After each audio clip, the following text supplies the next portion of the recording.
সবচেয়ে বড় সম্পদ হলো আমাদের ঈমান, এবং এই ঈমান ধরে রাখা অত্যন্ত কঠিন, কারণ পৃথিবী তার পরিণতির দিকে আগাচ্ছে, অর্থাৎ মহাপ্রলয় হবে, সব ধ্বংস হবে, সেদিকে আগাচ্ছে।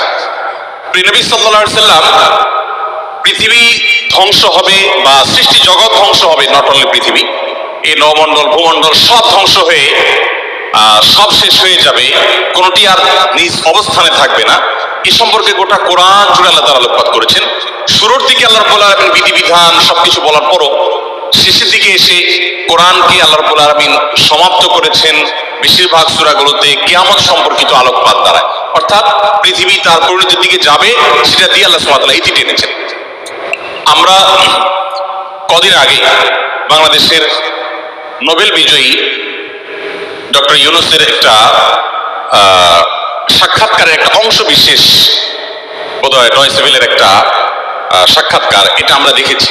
যদিও সাক্ষাৎকারটা পরে কোনো কারণে বা কোনো যৌক্তিক অযৌক্তিক যে কারণেই হোক আমরা দেখতে পাইনি ওই পেজে, আমি শুনেছি, আপনারা অনেকে হয়তো শুনেছেন।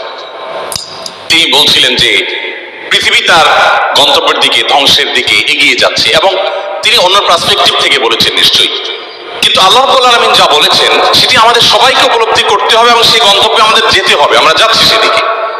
পৃথিবী যখন তার গন্তব্যের দিকে বা সৃষ্টি জগৎ যখন তার গন্তব্যের দিকে এগিয়ে যায়, তখন যত বেশি এগিয়ে যাবে ঈমান মানুষের জন্য ধরে রাখা তত কঠিন হবে। আমরা সেরকম একটা সময় পার করছি। আমাদের বাপ দাদারা যারা ছিলেন তাদের ঈমানের যে অবস্থা ছিল, তাদের মধ্যে সততা যে পরিমাণে ছিল, আমাদের মধ্যে সেই পরিমাণ নিশ্চয়ই নাই। আমাদের পরের জেনারেশন যারা আসবে তাদের মধ্যে ঈমান ধরে রাখাটা আরো টাফ হবে, তাদের পরে যারা আসবে তাদের জন্য আরো টাফ হবে। এভাবে সহিহ মুসলিম বর্ণিত হাদিসে নবী সাল্লাল্লাহু আলাইহি ওয়াসাল্লাম বলেছেন, লা তাকুমুস সাআহ হাত্তা ইউকাল ফিল আরদি আল্লাহ আল্লাহ, অর্থাৎ পৃথিবী ততক্ষণ পর্যন্ত ধ্বংস হবে না, মহাপ্রলয় হয়ে সৃষ্টি জগৎ ততক্ষণ পর্যন্ত শেষ হয়ে যাবে না, যতক্ষণ পর্যন্ত একজন মানুষও আল্লাহ বলার মতো থাকবে। তার মানে পৃথিবী থেকে একটা সময় ঈমানদার কমতে কমতে, বিশ্বাসী মানুষ কমতে কমতে এমন একটা পর্যায়ে চলে যাবে যেটা জিরোতে চলে যাবে, কোনো বিশ্বাসী মানুষ থাকবে না। তখন এই পৃথিবী বা সৃষ্টি জগতের আর থাকার প্রয়োজন হবে না। আল্লাহ সুবহানাহু ওয়া তাআলা তখন এটাকে ধ্বংস করে পুনরুত্থান তিনি প্রতিষ্ঠা করবেন এবং বিচার দিবস তিনি প্রতিষ্ঠা করবেন। তো পৃথিবী যেহেতু তার পরিণতির দিকে আগাচ্ছে, এই সময়টাতে ঈমান ধরে রাখা অত্যন্ত টাফ এবং সহজ।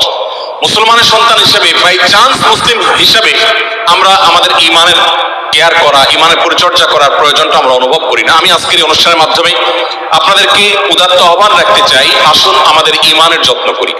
আমাদের ঈমানটাকে যত্ন করবার জন্য